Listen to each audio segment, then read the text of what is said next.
Good afternoon, everyone. This is an interview for Trigger Project, particularly specifically for the Permanent Observatory of Public Engagement, where we produce a series of newsletters on citizen empowerment, method of public engagement, and new technologies.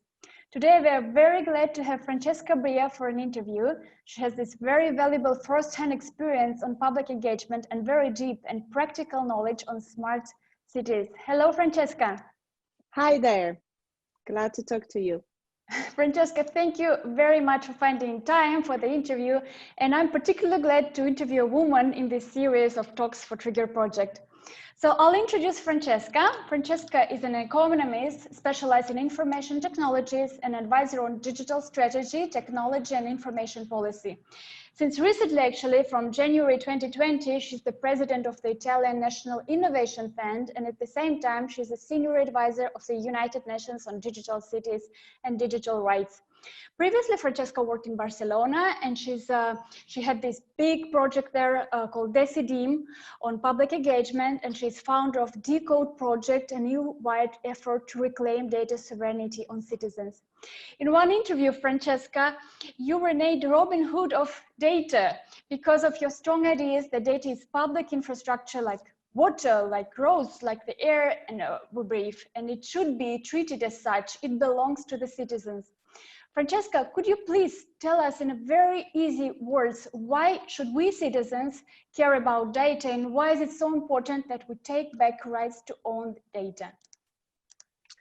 Yes, so first of all, I think our ability to reshape technology policy and digital policies in cities should be really seen about creating a new form of politics that integrates the collective intelligence of citizens into decision-making processes.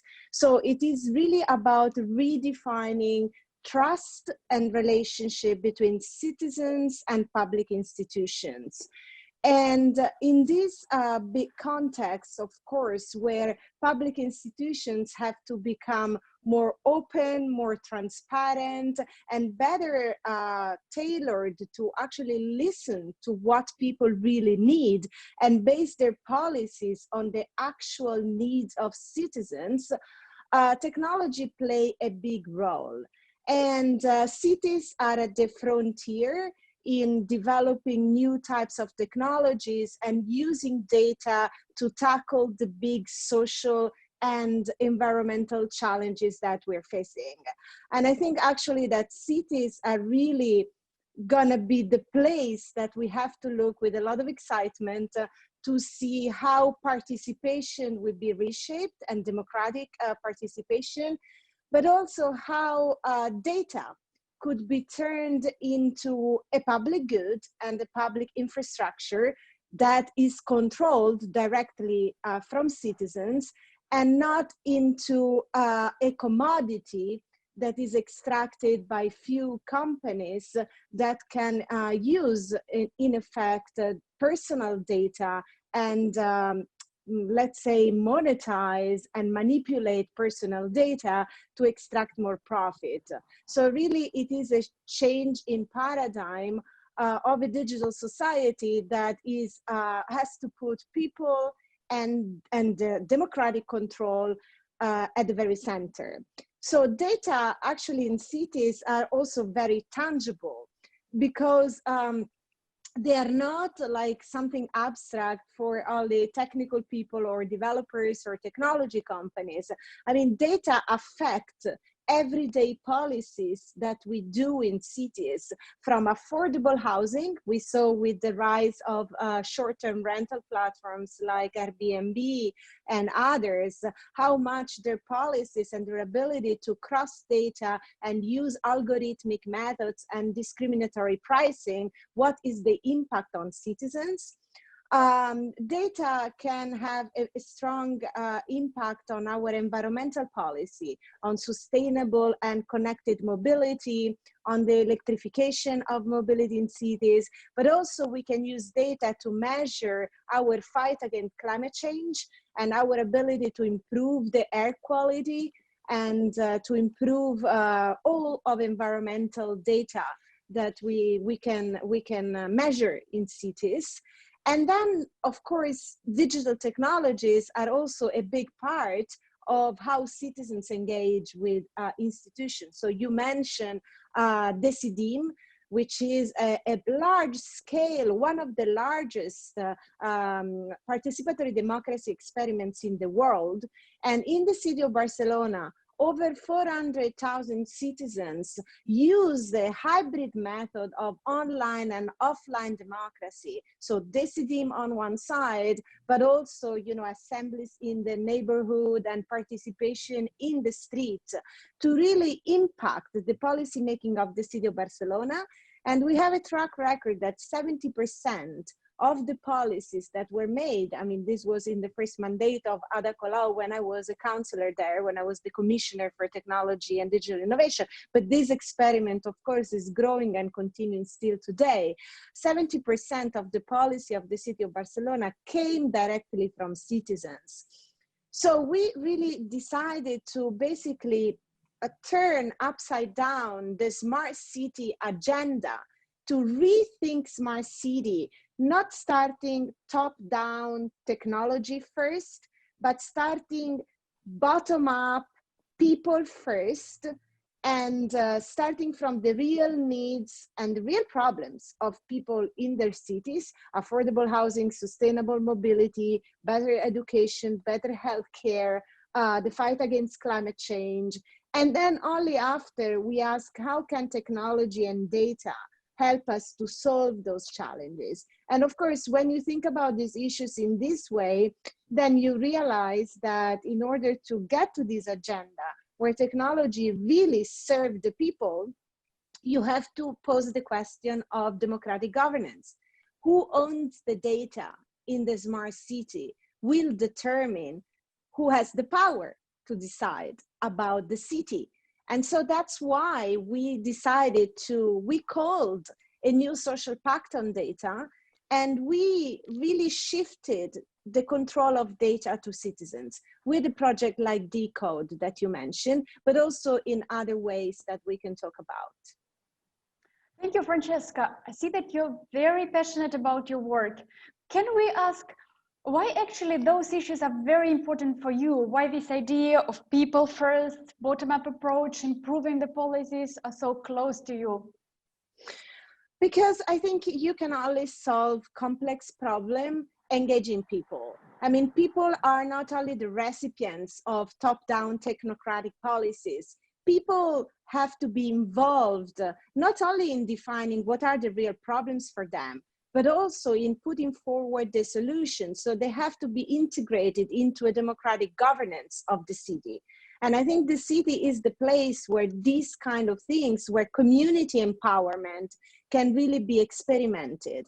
And also that communities can be empowered leveraging the power of digital technologies. I think this is the very core of what kind of society we're building of the future. I mean, are we building a kind of Orwellian digital society where, you know, our data is not secure and can be manipulated by private companies or by governments? Or are we building a society where citizens have a control over their data, but also where there is democratic control over digital infrastructures and citizens are more involved in deciding what matters to them? So these are different models of what kind of society we're building in the future. And I think cities is the place where these things can be experimented. That's why it's exciting, because you can have real changes happening, but experimented in a very concrete way. So it's not only legislation or standards or policy setting, which is of course very important, but it's also really getting projects going, I mean, doing things concretely involving communities. So that's why it's exciting. You can see change happen. Thank you very much for all your work, Francesca. And we cannot avoid not talking about the current COVID crisis, which definitely influence all the sectors. And in this case, I would like to ask to what extent and how this crisis may change future prospects for citizen empowerment. Yes.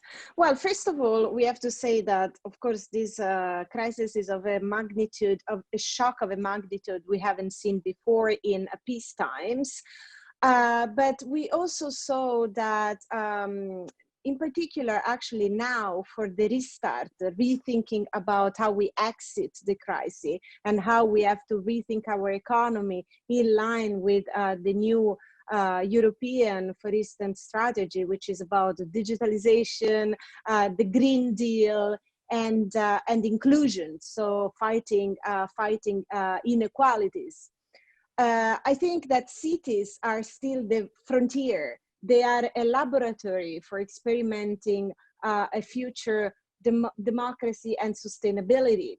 So cities are the place where, now we can see what it looks like to fight climate change. So it is not only, as I said before, policy targets. These policy targets are concrete projects. Many cities are working together, they collaborate, and they're putting forward policies such as increasing green spaces, creating much more space for pedestrian, like the Barcelona Superblock, for instance, where 60% of public space is now turned into green areas and bicycle lanes for citizens.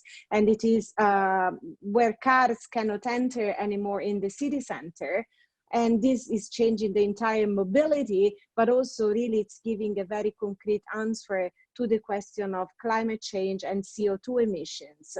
There is a coalition of cities, the C40 coalition, which is thinking about the sustainability policies. So it's not only Barcelona, I mean, it's Helsinki, Amsterdam, Madrid, New York, many other cities around the world. And this is part of course, the answer. How do we have to rethink the model of sustainability and our economy? And cities are giving very concrete answers to that.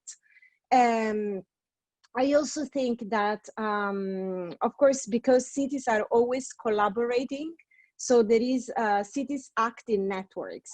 They are very strong in putting forward a collaborative approach. And this is really what we need now. So for instance, cities have been in the frontier to give answers when we had the migration crisis, now with the crisis of climate change, with the COVID crisis. I mean, cities were ready to basically give responses and also demand more, more investment for science. Now I've seen a call of cities that, are asking more investment for technology and science to be able to solve this crisis.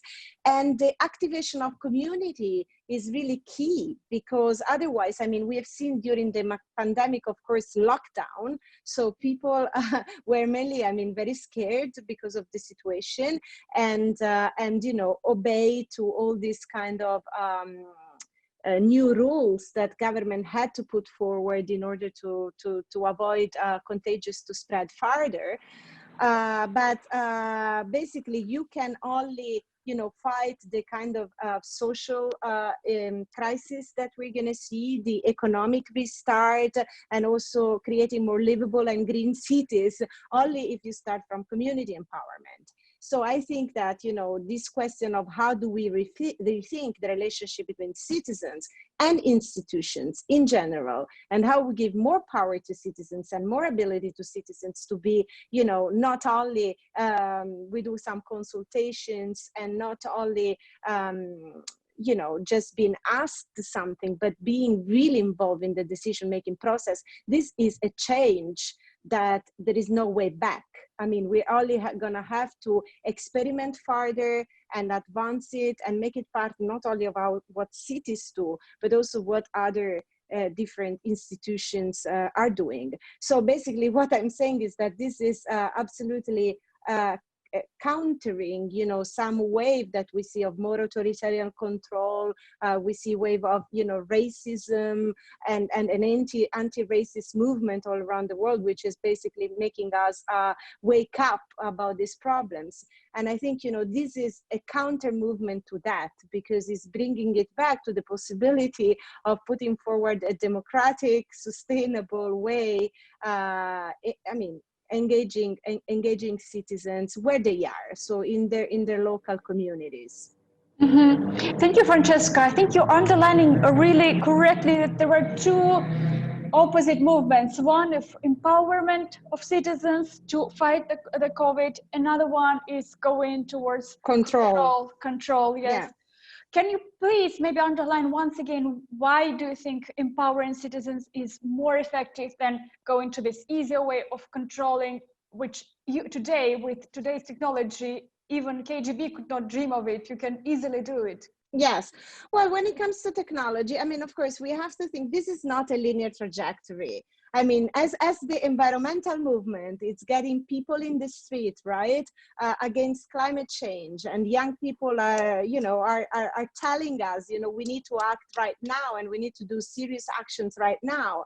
We also need a movement that is posing the question of digital sustainability and digital democracy and digital rights, and putting it at the very center of future agenda. So this is absolutely not a given. It has to be constructed together. But I think if we look at what happened in the pandemics, where of course, you know, many governments, I mean, for instance, data, we can talk about data where we started our conversation. Data became really a kind of a testing ground for this war against coronavirus. So governments put forward all kinds of ways to monitor, to track, to control, to isolate, to lock down citizens using all kinds of data. I mean, from health data to mobility data to demographics to economic data. But we have the example of how it was done in a more kind of centralized and authoritarian way, the Asian example. But we also have been seeing Europe put forward a very different way.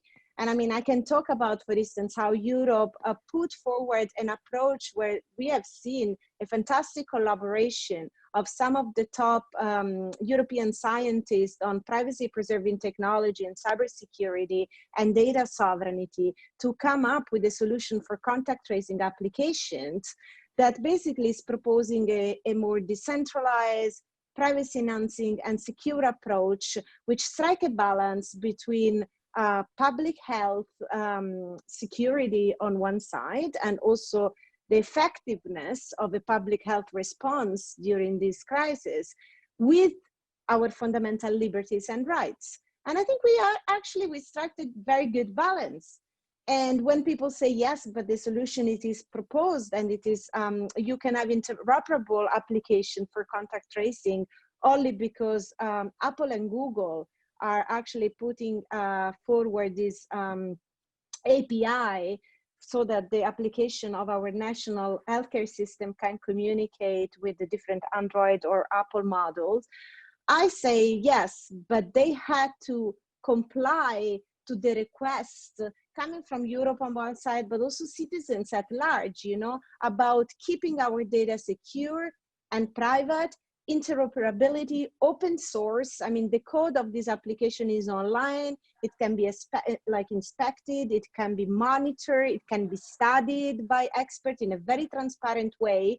And I really feel we strike the right balance. Our data is secure.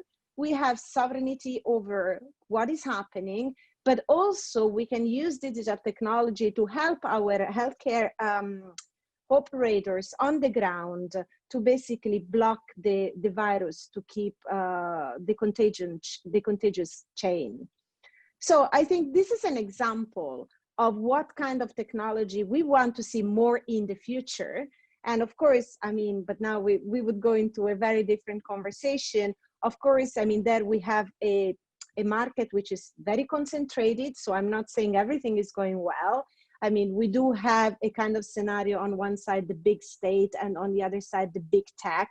And this is usually the duopoly. What I'm putting forward here is a third way, which is actually practiced in cities and also by many, you know, different kind of organizations, which is a third way that reclaim data sovereignty for the people. So there is not only the possibility of a big state with more surveillance top down to control citizens, or let's just stress the big tech that are going to accumulate more power and also more profit, because actually if you look at the data now in the market, big tech, they are the only ones in the world which are having a shock from this pandemic, which is a positive shock because their stock prices went skyrocketing, and now they have the GAFAM companies have an evaluation of around $6 trillion US. So the power they're getting is stronger and stronger. So what we need there is basically an intervention, which I think is an intervention a little bit what Europe is finally trying to do, that put forward a different digital society that starts from people. So from regulation on one side, but also putting forward alternative type of technology. I mean, in our small world, what we have done in Barcelona with Decidim and with projects like Decode that start from democratic control, decentralization, ethical digital standards, interoperability, open source software, and on top of that, shifting the business model from surveillance capitalism to treating data as a public good. Thank you, Francesca. Thank you for this very positive view on these questions. Well, we have to try to offer also the positive, which doesn't mean like we are naively positive, but basically the positive has to be constructed. Yes. So my approach is we need to experiment these solutions. That's again why I like cities, because they are places, hubs, where we can experiment these different alternative approaches, and then we can scale them up. And, you know, if we have enough political power, they can become real alternatives, a bit like what Europe is doing with GDPR and now with Gaia-X and other different projects that are going in this direction, in fact, of more technological sovereignty for people. Francesca, but we talked a lot about European smart cities in Europe, but also to end our conversation, can we bring somehow also world experience into this? Because smart cities is a concept. Smart city projects are promoted not only in democratic countries, but also by autocratic countries like Saudi Arabia.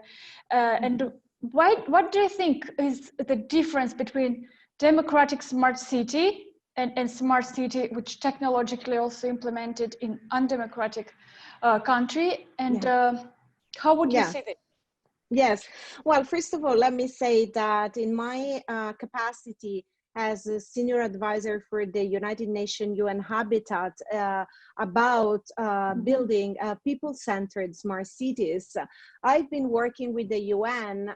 First of all, when I was the city of Barcelona, we teamed up with New York City and Amsterdam, and we launched the Cities Coalition for Digital Rights, which is backed by UN Habitat, by Eurocities, and by UCLG, which are the biggest network of cities in the world.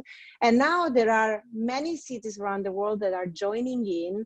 And basically, the Cities Coalition for Digital Rights, it's putting forward some fundamental rights and principles. So exactly what I've been talking about until now, these ethical digital standards, but also democratic participation, diversity, education, connectivity as a public good and as a right for everybody, privacy, security, and ethics by design. I mean, all of these principles at the core of the technology policy of cities.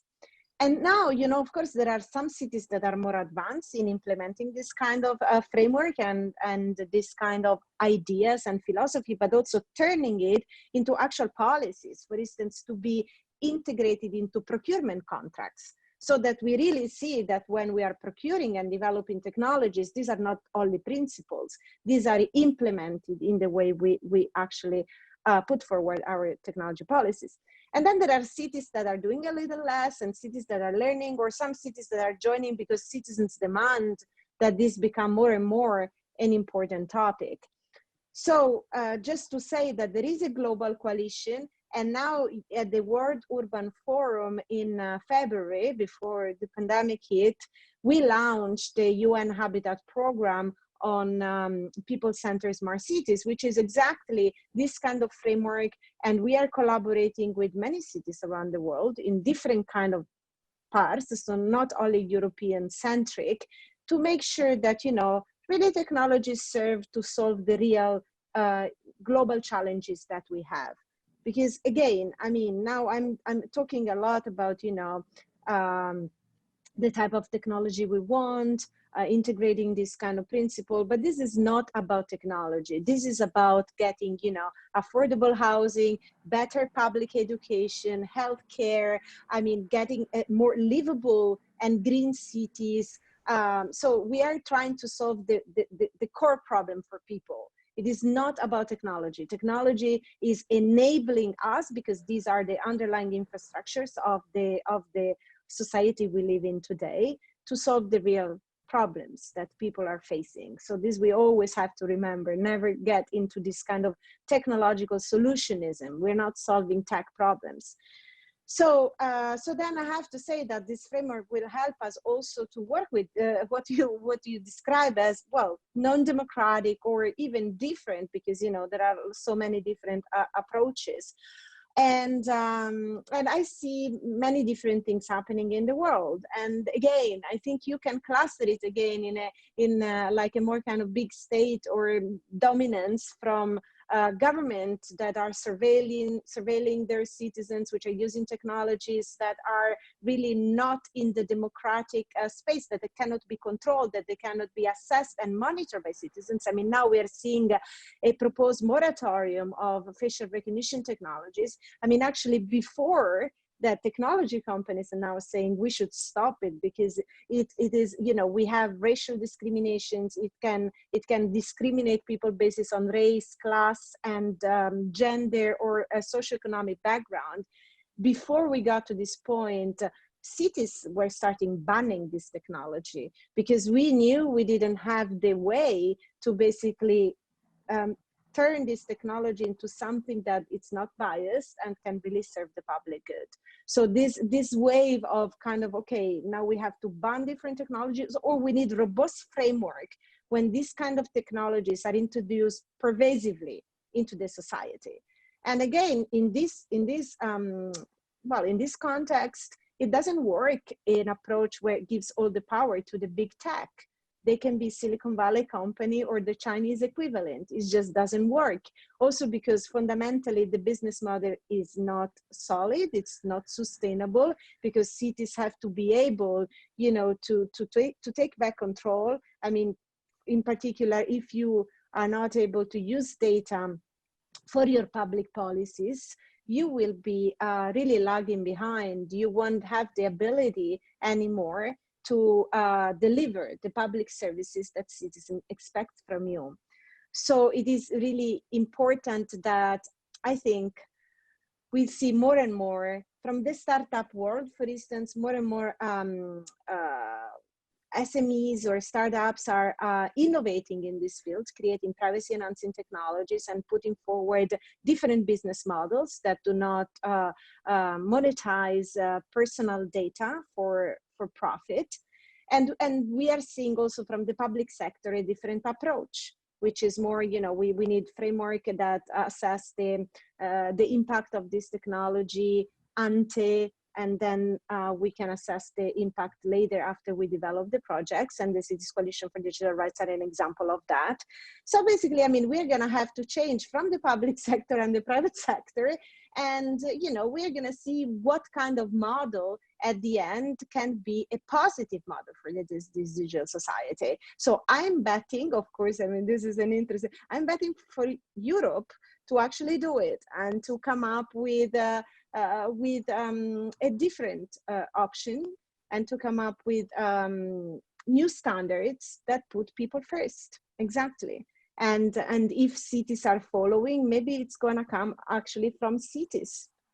And this is not something that, you know, now if you see a lot of nation states are going top down again, we have to digitalize everything, and it is a top-down approach. But actually, what we're gonna need is a bottom-up approach, because it is where citizens are that a change is possible. Because at the end, we are the ones, you know, using digital service in our daily life, and you have to see a visible change for the things that matter to people.